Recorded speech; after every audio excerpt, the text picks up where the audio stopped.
Hey guys, it's Nickfamous here. Today's video is talking about the state of Dragon Ball The Breakers. I love the game, but there isn't nearly enough support during seasons.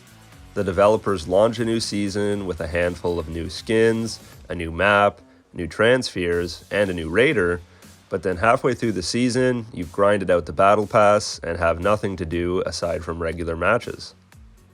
They need to find a way to give us more content to keep us enticed for the next season. Bad news. This season was supposed to end in September, but it got delayed until Halloween. This is the second time a season was delayed last minute by an extra month. It makes me worry this game isn't doing amazing. I kind of figured it was a niche fan base, but I can always find matches no problem on PlayStation. It almost seems like the devs are barely trying, and they definitely don't communicate with the fan base at all. Their Twitter promotion account is a joke. They just tweet tips that everyone knows and patch notes instead of promoting the game properly and communicating with players. I mean, they just tweeted a promo for a summon event 2 weeks late. Oh, embarrassing!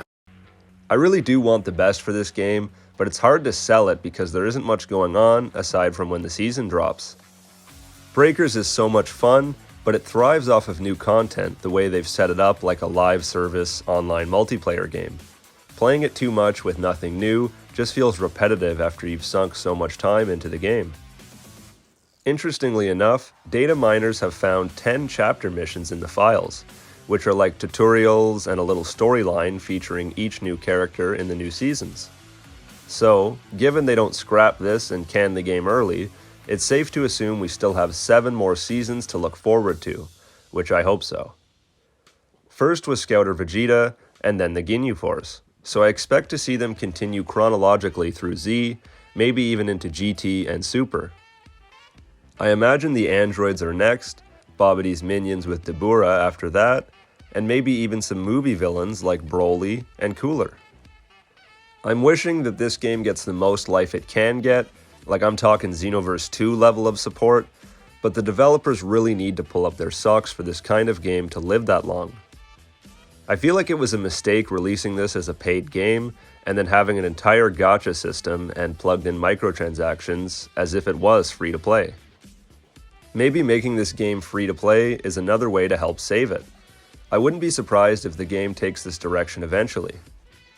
Possibly even put it on Game Pass or as a free PlayStation Plus game. Either that or ditch the gacha system, which we all know won't happen, unfortunately.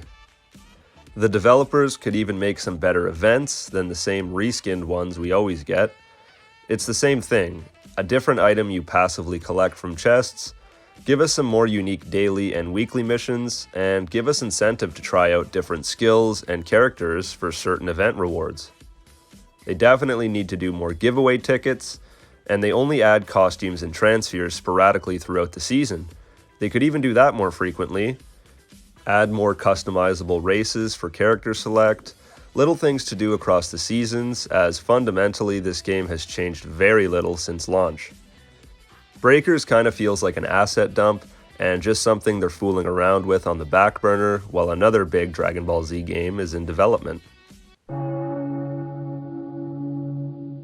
Overall, this game has had a tough bout in its first year. I have fun with it, but I can't deny it's struggling, and the developers really need to kick it up a notch to help this game stay alive and continue adding content. It's such a unique premise, Dragon Ball meets Dead by Daylight. I'd hate to see it die so soon. Season 4 is coming, so hopefully this will give the game a decent resurrection for the time being. We're going to learn more about the new season on October 14th in a live stream, so stay tuned. The last thing I want to say is I want the developers to bring back Raider with Friends and also add crossplay. I know people complain there was too much teaming going on, but that's why they have the report system now. It sucks that a teamwork-based multiplayer game doesn't allow you to play as the villain when you play with friends. I love playing as the Raider, but I usually don't play this game by myself. What do you think of the state of Dragon Ball The Breakers? And what do you expect to see for Season 4? Let me know in the comments below. As always, this has been Nickfamous. See you later.